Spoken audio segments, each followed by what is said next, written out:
YTPC. Hope everybody's doing well today. Today is Tuesday, so I assume everybody has gone back to work today after yesterday being Memorial Day.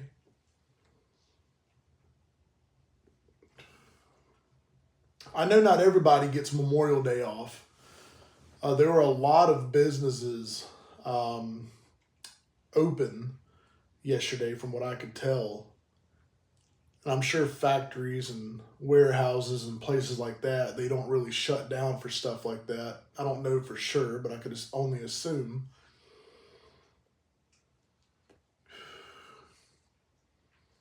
There were more businesses closed for Memorial Day this year than I've ever seen before, though, which I think is a good thing, give everybody a day to celebrate and reflect on the importance of that day.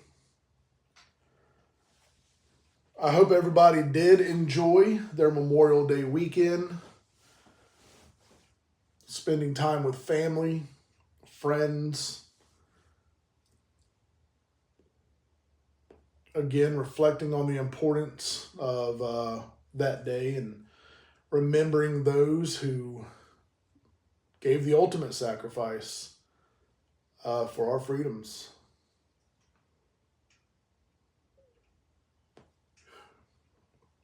Today I am smoking my Tom L. Tang and Hans Former Nielsen collaboration.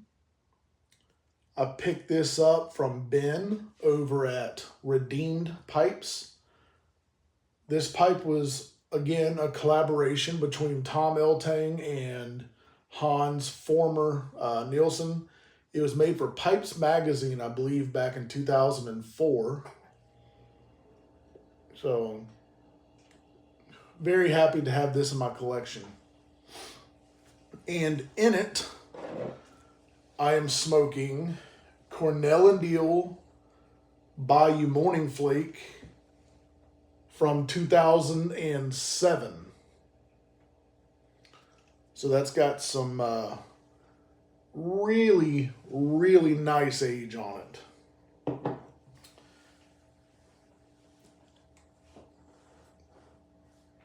If you've ever smoked aged Virginias, you know it tends to get that ketchup-y kind of aroma to it in the tin or the jar. And that's what I was expecting with this one. But when I popped the tin a few weeks ago, I was immediately hit with the strongest aroma of like soy sauce or like Korean barbecue almost. It's different than anything I've ever smelled in an aged tobacco like that. That flavor or that aroma doesn't really transfer into the flavor palette while you're smoking it. It's just the aroma out of the tin. But it is delicious. It is very delicious. Cornell and Deal's Bayou Morning Flake is probably my number one pick for pipe tobacco. I could probably smoke it and nothing else for the rest of my life and be just fine. I think it's a wonderful tobacco.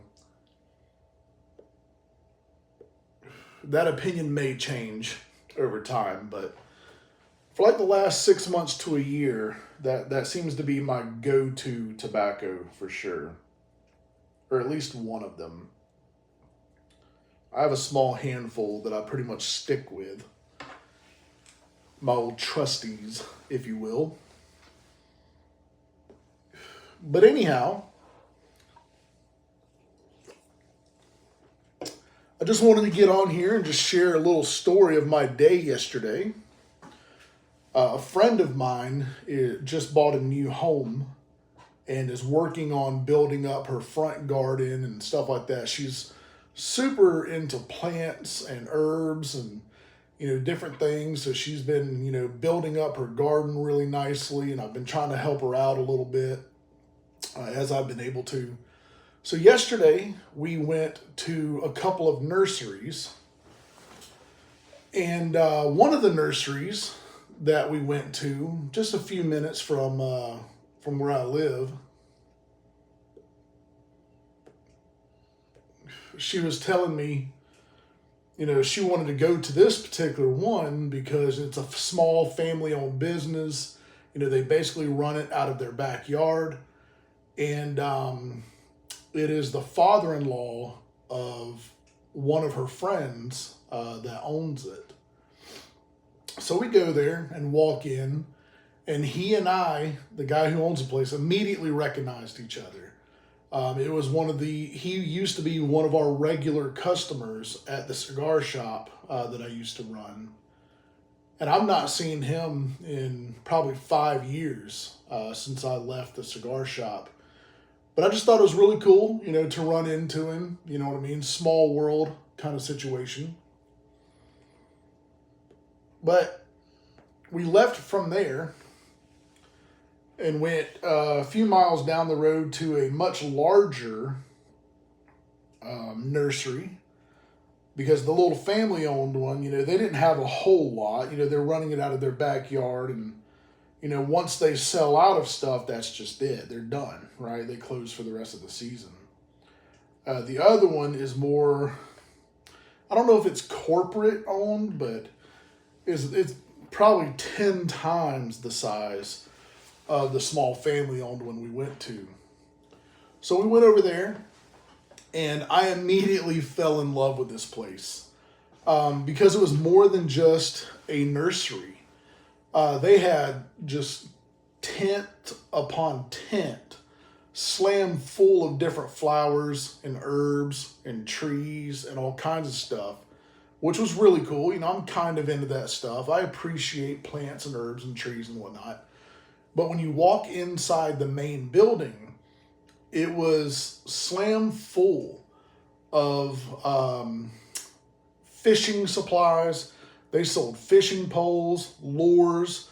They had a tank slam full of minnows. They had carp bait making supplies. So like the different colored flavorings and stuff that people use for carp fishing. They had 2 massive case knife cases, a case, if you will. So all kinds of really cool case knives, all kinds of really cool buck knives. They even had a whole counter dedicated to air rifles. So they had like the old Red Riders and Daisy pellet guns and BB guns and stuff, a different selection of BBs and stuff. What else did they have? They had a whole Zippo display. So not only could you buy Zippos, they had all the supplies for Zippos, like the flints and the wicks and all the different things.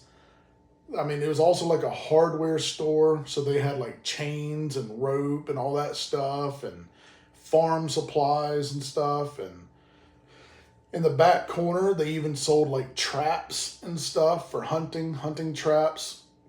And that might not sound like anything to anybody else, but growing up here in the South, through the 90s and stuff like that, those kind of stores, were in every, small town. They were always around. You could go and get cold drinks and candy and pretty much anything you wanted. And I love places like that. There's something very nostalgic, very small town feel, very personal. I don't know what word or phrase to put on it, but when you can go into a place and it just has that smorgasbord of supplies, like everything you could possibly need in one place. I love a place like that. And you just don't see them much anymore. Especially, in places that are being more developed, like where I live. I live in one of the fastest growing areas in the nation right now. When we moved here, it was all country.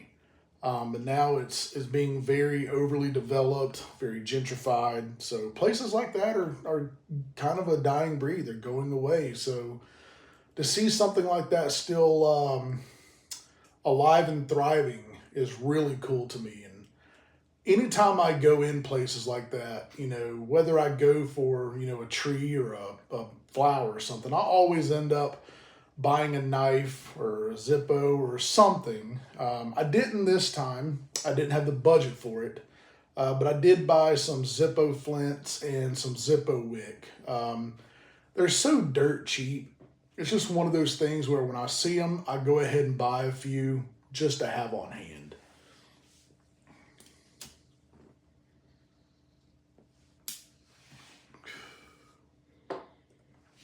The other thing we did after we left the nursery is we went to a local antique store. I, for one, love antique stores. I really genuinely do love going antique shopping because you never know what you're going to find. And sometimes you get to see some really, really cool stuff in antique stores.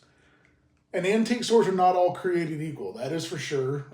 I've been to some where it just looks like people are selling junk, or it's not even antiques. It's just a bunch of, wholesale crap that somebody bought and is trying to resell. Like almost like they're buying from some like Chinese wholesaler or something like that and just reselling it in an antique store. But anyhow, the one we went to yesterday was really, really good. They had a lot of really cool stuff. And typically, I'm going and looking for Tabacchiana stuff. I love old tobacco advertisements, old pipe racks, old school cigar boxes that you can't get anymore, things like that. And especially, old lighters and old pipes. And I did stumble upon one particular booth. That's all he had in his booth was lighters, pipes, pipe stands, things like that. And so I ended up picking up a pipe. Let me set this one down. I'll show you guys. I picked up an, I don't know when it's from, so I won't say that it's old. I'm not sure. It could be newer for all I know. I don't know much about them. But it's a Medico. And from what I can read on the pipe, you can barely make out the words there. But I think it says Medico Lancer. But it seems to be in relatively good shape. The lady who was working at the antique store said that the guy who runs this booth, when he buys pipes, he cleans them, sanitizes them, stuff like that. He could have done a little bit better job. There's some tobacco that is stuck down in there, so I'll probably clean it out a little bit more, and I'll definitely sanitize it myself before I smoke it. But I got that for $20, I think I paid for it. I'm not sure if that's a good deal or if I overpaid. I don't know. But I'm happy with my purchase. I'm happy with it. So I look forward to smoking it. There was one other booth at the antique store that I was really fascinated by. He had all kinds of different things. Playing cards from the 30s and 40s and 50s and stuff like that. A lot of old relics and stuff. But what really stood out to me he had all kinds of Capstan Navy cut cigarettes from the 1930s and the 1940s, the ones that come in the little tins that are so tall and about so big around. He had all kinds of those. And for very good price, too. They were like $20 for a tin, unopened. I didn't purchase any because I don't know much about them. They were a little bit rusted. The labels were a little torn and beat up.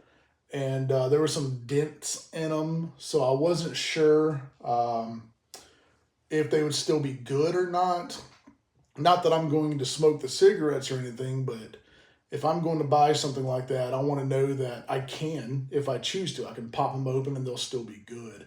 I've had a number of them before at pipe shows and, cigar shops. Somebody has some, so that's always fun. So yeah, if I'm gonna buy them, I wanna make sure that they're good and not dried out and stale from the tin being compromised. The other really cool thing he had were these little bitty packs of cigarettes. It looks like it held maybe 4, 5 cigarettes, something like that. And one of them was called Pirate, one of them was called Circus, and a few others. They were just little bitty tiny cigarette packs. If you remember, I guess restaurants still do this. The little tiny packs of crayons that restaurants would give children with like a little coloring sheet or something. It was about the size of those little tiny crayon packs, but it was cigarettes from the 30s and 40s. And they were like $8 for 2 of them, something like that. So I might do a little bit more research, and depending on what I find out, I might go back to the antique store and buy a few of them, just for my Tabacchiana cabinet. I have a curio cabinet in my family room on the other side of the house that I've got all kinds of different antique tobacco related stuff. So I'd like to add something like that to it for sure. But just wanted to get on here, make a video, touch base, and share with you guys a little bit about my day and what I've been up to. So, but at this point, I'm rambling as usual, and I'm pushing on 16 and a half minutes now. I hope I haven't bored you guys too much. I do appreciate you guys watching, as always. Thank you for spending some time with me today. I hope you enjoy the rest of your work week, and I hope you have a blessed day. God bless. See ya.